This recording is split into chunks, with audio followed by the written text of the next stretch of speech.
இப்போ 10th second lesson second டேர்ம்ல காலனியத்துக்கு எதிரான இயக்கங்களும் தேசியத்தின் தோற்றமும் அறிமுகத்துல என்ன சொல்றாங்கன்னா பிலாசி போர் பத்தி சொல்றாங்க. பிலாசி போர் எப்போ வருது? 1757 ஜூன் 23 வங்காள நவாப் சிராஜுத்தௌலாவுக்கும் ஆங்கிலேய கிழக்கிந்திய கம்பெனி ராபர்ட் கிளைவுக்கும் வருது. ராபர்ட் கிளைவ் தான் இதுல வந்து ஜெயிப்பாரு. சிராஜுத்தௌலாவோட சித்தப்பா வங்காள நவாப் படைக்கு தலைமை ஏற்றிருந்த படை தளபதி மீர் ஜாபார். இவர் வந்து ராபர்ட் கிளைவுக்கு வந்து ஹெல்ப் பண்ணுவாரு. அது மட்டும் இல்லாம சிராஜுத்தௌலாவால அவதிப்பட்ட சகத் சேத்துகள் வங்காளத்துல இருந்து வட்டிக்கு பணம் கொடுக்குறவங்க இவங்களும் கிளைவுக்கு வந்து ஹெல்ப் பண்ணனால கிளைவ் தான் ஜெயிப்பாரு. லாஸ்டா வங்காளத்தோட புதிய நவாபா மீர் ஜாபர் வருவாரு. மீர் ஜாபர் கிழக்கிந்திய கம்பெனிக்கு 1757 to 60க்குள்ள 2,25,00,000 ரூபாயை வந்து கொடுப்பாரு. இது அவங்களோட ஜவுளித்துறையை அதிவேகமாக இயந்திரமயமாக்க வந்து உதவும். அவங்களோட தொழில் புரட்சிக்கு வந்து இந்த பணம் வந்து ஹெல்ப் பண்ணும். இந்த மாதிரி கொள்ளையடிக்கிற செயலானது இன்னும் 190 வருஷத்துக்கு வந்து நீடிச்சிச்சு அப்படின்னு சொல்றாங்க. அதுக்கப்புறம் விவசாயிகள் மற்றும் பழங்குடியினரோட எதிர்ப்பு. இதுல ஃபர்ஸ்ட் என்ன கிளர்ச்சி வரும்னா மறுசீரமைத்தலுக்கான கிளர்ச்சிகள். இவங்க என்ன சொல்லுவாங்கன்னா எங்களோட பழைய முறைமைகள் மற்றும் பழைய சமூக உறவுகளை நிலைநிறுத்தணும் அப்படின்னு அவங்க வந்து முயற்சி மேற்கொள்வாங்க.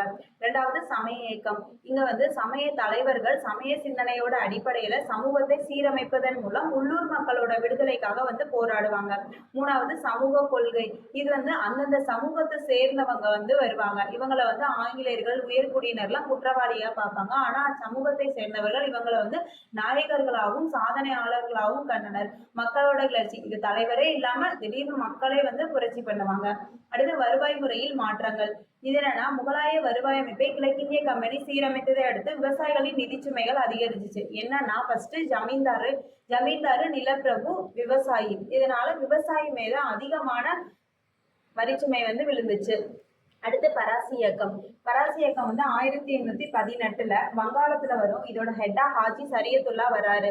இவர் என்ன சொல்வாரு அப்படின்னா இஸ்லாத்துக்கு எதிரான நடவடிக்கைகளில் ஈடுபட வேண்டாம் அப்படின்னு கேட்டுப்பாரு. அதுக்கப்புறம் 1839 சரியத்துல்லா இறந்துருவாரு. இவர் இறந்ததுக்கு அப்புறம் அவரோட பையன் டூடு மியான் தலைமையேற்றாரு. இவர் என்ன சொல்வார்னா நிலம் கடவுளுக்கு சொந்தமானது, வரி செலுத்த வேண்டாம், அப்படி வரி கொடுக்கறது வந்து இறை சட்டத்துக்கு எதிரானது அப்படின்னு சொல்லுவாரு. அடுத்து 1840 மற்றும் 1850 ஃபுல்லாவே ஜமீன்தார்கள் மற்றும் பயிரிடுவோர் மத்தியில் கடுமையான மோதல்கள் தான் நிலவுச்சு. 1862 டூடு மியான் இறந்ததுக்கு அப்புறம் வந்து 1870 நோவோ மியான் என்பவரால் இந்த இயக்கம் மீண்டும் உயிர் பெற்றது.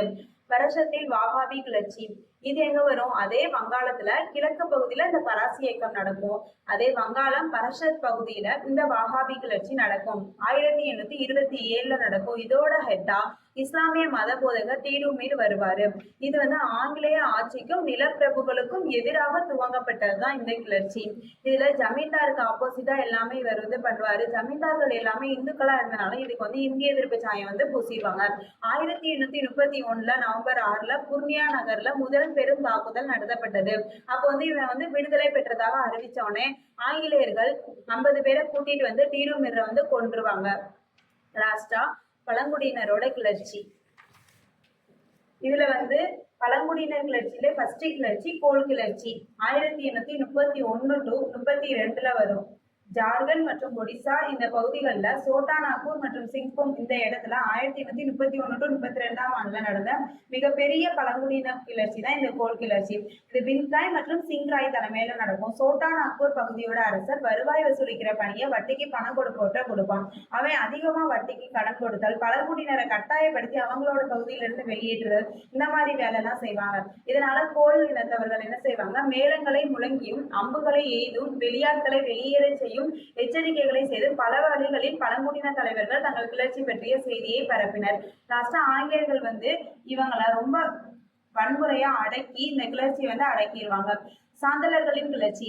இது வந்து இந்தியாவோட கிழக்கு பகுதியில பீகாரில் நடக்கும். இது என்னன்னா அவங்களோட பூர்வீக இடத்தை விட்டு இடம்பெயர வேண்டி நிர்பந்திக்கப்பட்டதால் ராஜ்மஹால் மலையை சுற்றிலும் இருந்த வனப்பகுதியை விட்டு கட்டாயப்படுத்தி வெளியேற்றப்பட்டனர். வட்டிக்கு பணம் கொடுப்போரை சார்ந்து வாழ வேண்டிய நிலைமைக்கு இவங்க வந்துருவாங்க. இதனால இவங்களும் கடன், பணம் பறித்தல் ஆகிய தீய வழியில வந்து சிக்க தொடங்குவாங்க. இவங்களோட ஹெட்டா 1854 பீர் சிங் வருவாரு. அவர் வந்து மகாஜன்கள் மற்றும் வர்த்தகர்களுக்கு எதிராக குறிவைத்து எல்லாத்தையும் பண்ணுவாரு. இவரை வந்து ஜமீன்தாரி நீதிமன்றத்துக்கு வளைச்சு அங்க போய் வச்சு அடிச்சு துன்புறுத்தி அவமானப்படுத்துவாங்க. அது திரும்ப இவர் வெளியில வந்து அவங்கள பழிவாங்கிறதுக்காக நிறைய கொள்ளை சம்பவங்கள்லாம் பண்ணுவாரு. லாஸ்டா 1855 சித்து மற்றும் கனோ இவங்க வந்து சாந்தலர் சகோதரர்கள். இவங்க என்ன சொல்லுவாங்க, எங்களுக்கு வந்து கடவுள்கிட்ட இருந்து தெய்வ செய்தி கிடைச்சிருக்கு. 1855 ஜூன் 30 வந்து இதெல்லாம் சொல்லுவாங்க. எதிரிகளோட குண்டு வந்து இது நீராக மாறிடும் அந்த மாதிரி எல்லாம் சொல்லுவாங்க. சொல்லிட்டு இவங்க வந்து அதுக்கு தலைமையேற்று நடத்துவாங்க. நடத்துனதுக்கு அப்புறம் என்ன ஆகும்னா 1855 ஜூலை மாதத்தில் இந்த கிளர்ச்சி மகாஜன்கள், ஜமீன்தார்கள், ஆங்கிலேய அதிகாரிகள் ஆகியோருக்கு எதிரான வெளிப்படையான கிளர்ச்சியாக உருவெடுத்தது. வில் மற்றும் விஷம் தடவிய அம்புகளை ஏந்தியவாறும் கோடரிகள், கத்திகள் ஆகியவற்றுடனும் ராஜ்மஹால் மற்றும் பாகல்பூர் நோக்கி கம்பெனி ஆட்சிக்கு முடிவு கட்டப் போவதாக முழக்கமிட்டபடி பேரணியாக சென்றனர். இதனையடுத்து கிராமங்கள் மீது அதிரடி நடவடிக்கை எடுத்த ஆங்கிலேயர் சொத்துக்களை சூறையாடினார்கள். இறுதியாக கிளர்ச்சி முழுமையாக ஒடுக்கப்படும் முன் கிட்டத்தட்ட 15 முதல் 25,000 கிளர்ச்சியாளர்கள் படுகொலை செய்யப்பட்டனர். 1855 சாந்தலர்கள் வசமிருந்த பகுதிகளை ஒழுங்குமுறைப்படுத்துவது பற்றிய சட்டம் நிறைவேற்றப்பட்டது. சாந்தல் பர்கானா மண்டலம் என்ற தனி மண்டலத்தை உருவாக்கும் வகையில் இந்த சட்டம் நிறைவேறியது. அப்ப சாந்தல் கிளர்ச்சினால என்ன சட்டம் வருது? 1855 சாந்தல் பர்கானா மண்டலம்ங்கிற தனி மண்டலத்தை உருவாக்கும் வகையில ஒரு சட்டம் வருது. அடுத்து முண்டா கிளர்ச்சி. இது வந்து ராஞ்சியில உலுகுலன் கிளர்ச்சி. இதுல வந்து குன்கட்டி அப்படிங்கிற முறையில அவங்க கூட்டா நிலத்தை வச்சுட்டு முண்டா மக்கள் வந்து வேலை செஞ்சுட்டு இருப்பாங்க. அவங்கள போய் இவங்க அடக்குமுறை பண்ணி கொத்தடிமையா மாத்துவாங்க. அதனால அவங்க வந்து இந்த இதுல இறங்குவாங்க. பிர்சா முண்டா தான் இதுல தலைவரா வருவாரு. கடவுளின் தூதர் அப்படின்னு அவரை சொல்லிக்குவாரு. அவரை சொல்லிட்டு 1890 பழங்குடியின மக்களை அவர்கள் வாழும் பகுதியில் இருந்து இடம்பெற செய்வது மற்றும் அவர்களை கட்டாய தொழிலாளிகளாக உருவாக்குவது ஆகியவற்றை பழங்குடியின தலைவர்கள் எதிர்த்தனர். இந்த 1889 கிறிஸ்துமஸ் நாளில் அவர்கள் வன்முறையை கையில் எடுத்தனர். கட்டடங்கள் தீக்கிரையாக்கப்பட்டன. கிறிஸ்துவ தூதுக்குழுக்கள் மற்றும் கிறிஸ்தவர்களாக மதம் மாறிய முண்டாக்கள் மீது அம்பெறிந்து தாக்குதல்கள் நடந்தன. 1900 பிப்ரவரி மாதம் கைது செய்யப்பட்ட பிர்சா முண்டா பின்னர் சிறையில் உயிர் நீத்தார். 1908 சோட்டா நாக்பூர் குத்தகை சட்டம் நிறைவேற்றப்பட்டு பழங்குடியினர் நிலத்தில் பழங்குடியினர் அல்லாதோர் நுழைவது தடுக்கப்பட்டது. அடுத்து 1857 பெருங்கலகம். இது எப்படி வரும்னா, ராணுவ வீரர்கள், ஆயுதமேந்திய படைகள் இணைந்து நடத்தும் முதல் மாபெரும் புரட்சி. 2 தரப்புகள்லையும் தூண்டப்பட்டதுனால முன்னெப்போதும் இல்லாத அளவுக்கு இந்த கிளர்ச்சி பெருசா இருந்திருக்கும். கிழக்கிந்திய கம்பெனியோட பணியினை புரட்சி முடிவுக்கு கொண்டு வந்து நம்ம இந்திய துணைக்கண்டத்தை நிர்வகிக்கும் பொறுப்பை பிரிட்டிஷ் அரசை கையில் எடுத்துருச்சு. ஆங்கிலேய இந்தியாவின் இணைப்பு கொள்கை தான் ஃபர்ஸ்ட் காரணம். என்னன்னா, ஃபர்ஸ்ட் அவன் மேலதிகார கொள்கையை வச்சிருப்பான். எங்கள்கிட்ட தான் வானளாவிய அதிகாரம் இருக்கு, இந்திய ஆட்சியாளர்கள் எல்லாம் ஊழல்வாதிகள்னு சொல்லியிருப்பான். 2வது வந்து வாரிசு இழப்பு கொள்கை. இதுல வந்து டல்ஹௌசி பிரபு வந்து ஆண் வாரிசு பெற்றெடுக்க முடியாத எல்லா இதையும் அவர் வந்து இணைச்சிருவாரு. அப்படி இணைச்சதுதான் சதாரா, சம்பல், பஞ்சாபின் சில பகுதிகள், ஜான்சி மற்றும் நாக்பூர் இதெல்லாமே வரும். அடுத்து 1806 வேலூர் புரட்சி வந்து நடந்திருக்கும். அதுவும் ஒரு முக்கிய காரணமா இருந்திருக்கும். 1824 கல்கத்தா அருகே பேரக்பூர்ல சிப்பாய்கள் கடல் வழியா பர்மா செல்ல மறுத்திருப்பாங்க. கடல் கடந்து சென்றால் தங்களது சாதியை இழக்க நேரிடும் என்று அவர்கள் நம்பினார்கள். அதுக்கப்புறம் சிப்பாய்களுக்கு மிக குறைந்த அளவில் ஊதியம் கொடுத்திருப்பாங்க.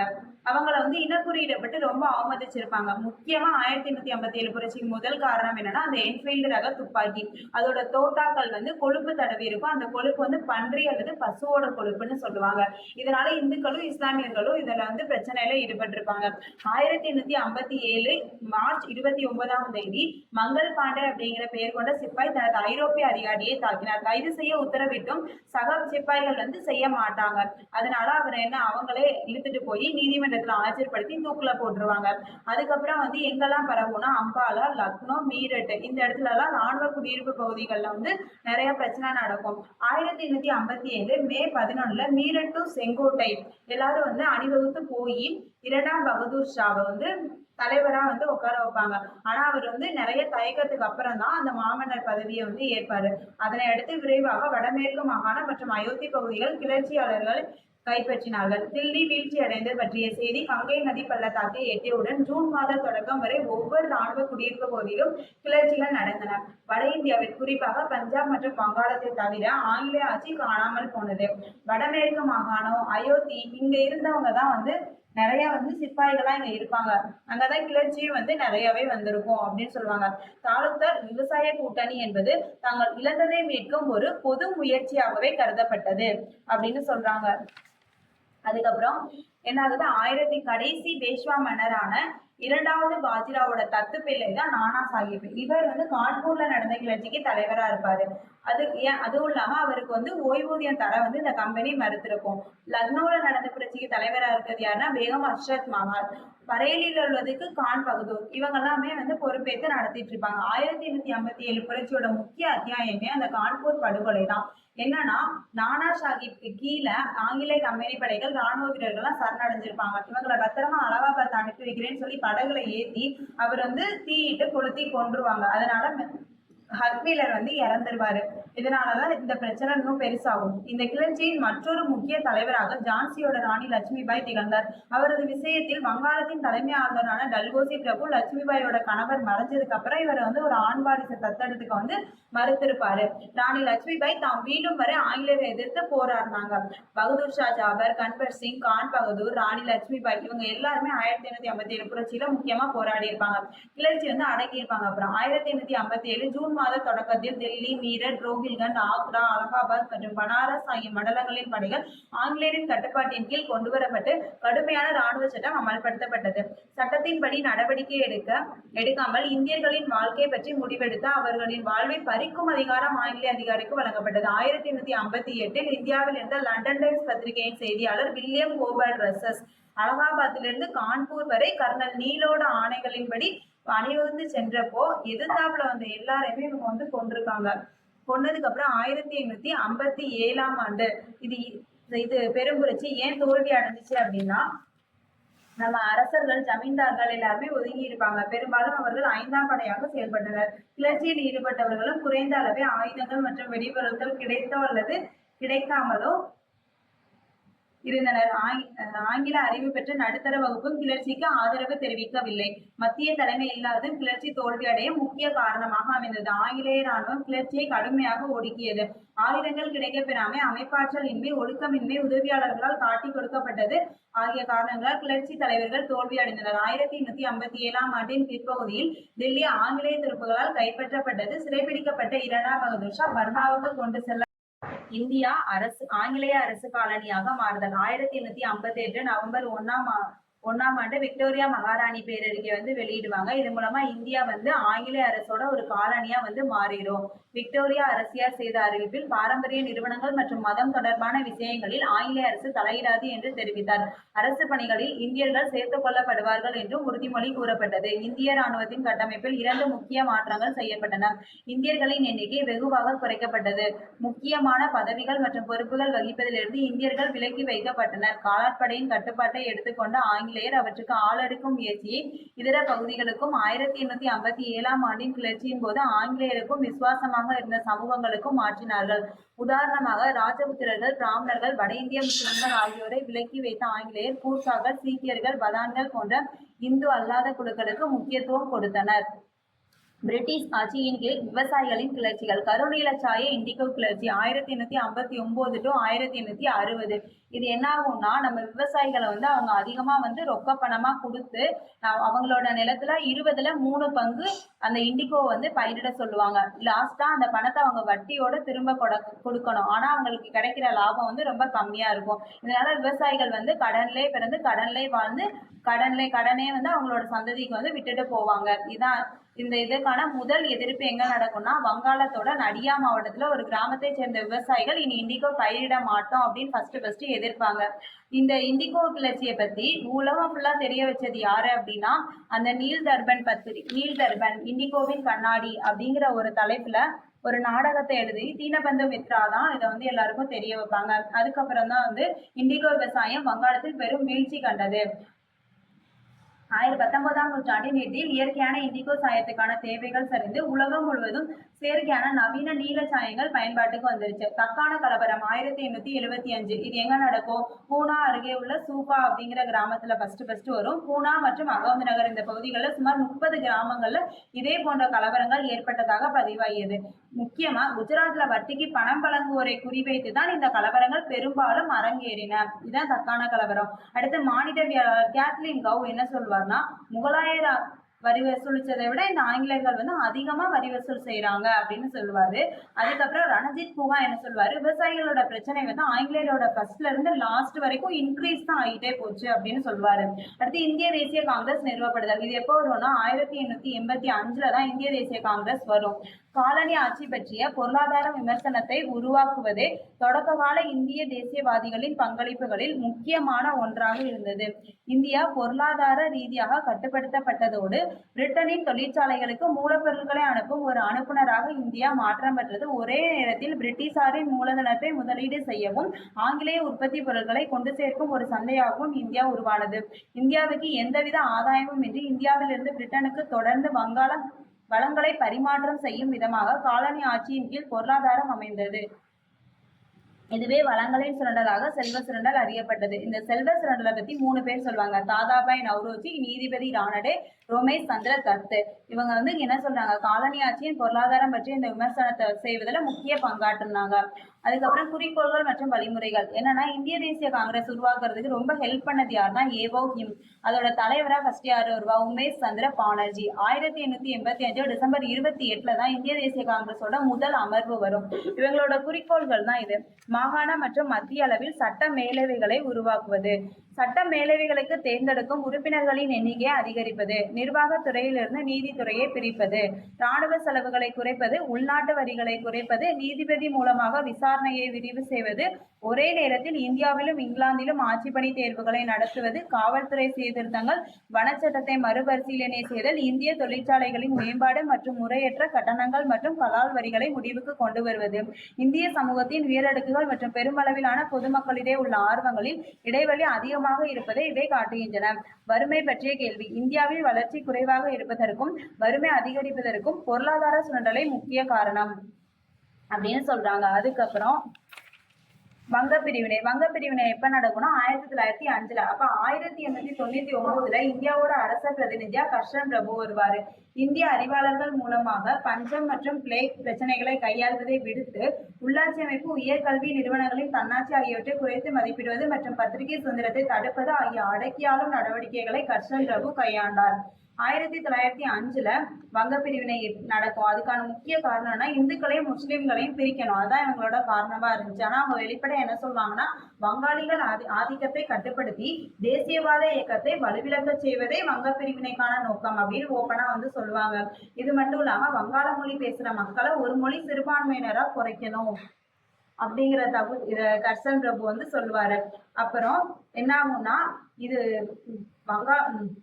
முஸ்லிம்கள் இதுவரைக்கும் அனுபவிக்காத ஒரு ஒற்றுமையை கிழக்கு வங்காளத்துல வந்து அனுபவிப்பாங்க அப்படிங்கிற ஒரு உறுதிமொழியை வந்து அவர் கொடுப்பாரு. லாஸ்டா வங்க பிரிவினை எப்ப அறிவிப்பாங்கன்னா 1905 ஜூலை 19 அறிவிச்சு 1905 அக்டோபர் 16 பிரிச்சிருவாங்க.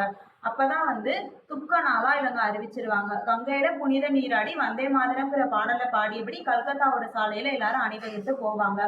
அதுக்கப்புறம் வங்க பிரிவினை வந்து 1905 நடந்து 1911 வங்காளத்தை திரும்ப சேர்த்துருவாங்க.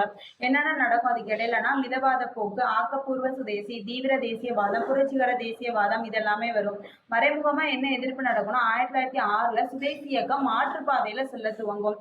என்னன்னா, அந்நிய பொருட்களை புறக்கணிப்பது, அரசு பள்ளிகள் கல்லூரிகளை புறக்கணிப்பது, நீதிமன்றங்கள் பட்டங்கள் மற்றும் அரசு சேவைகளை புறக்கணிப்பது, சுதேசி தொழிற்சாலைகளை மேம்படுத்துவது, பொறுத்து கொள்ளும் அளவை தாண்டி ஆங்கிலேயர்களின் அடக்குமுறை இருக்குமானால் ஆயுதமேந்திய போராட்டத்துக்கு ஆயத்தமாவது என 4 அம்சங்கள் பின்பற்றப்பட்டன. தீவிர தேசியவாதம். இதுல யாரு முக்கியமா வருவாங்கன்னா, லால் பால்பால். அப்ப பஞ்சாப்ல லாலா லஜபதி ராய், மகாராஷ்டிரா பால கங்காதர திலகர், வங்காளம் பிபின் சந்திரபால், இவங்கதான். அதுக்கப்புறம் சுயராஜ்யம். இந்த வார்த்தையை பொறுத்த வரைக்கும் எல்லாருமே மாறுபடுவாங்க. திலகரை பொறுத்த வரைக்கும் அவர் என்ன சொல்வார்னா, சுயராஜ்யம் அப்படின்னா முழுமையான தன்னாட்சி வேணும், முழுமையான விடுதலை வேணும் அப்படின்னு அவர் வந்து சொல்லுவாரு.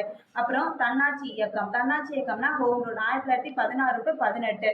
இதுல 15 அந்த 2 பேர் இறந்துருவாங்க. பெரோஷா மேத்தா, கோகலை, இவங்க 2 பேர் இறந்ததுக்கு அப்புறம் லக்னோ ஒப்பந்தம் 1916 நடக்கும்போது தீவிரவாதி மிதவாதி எல்லாம் சேர்ந்துருவாங்க.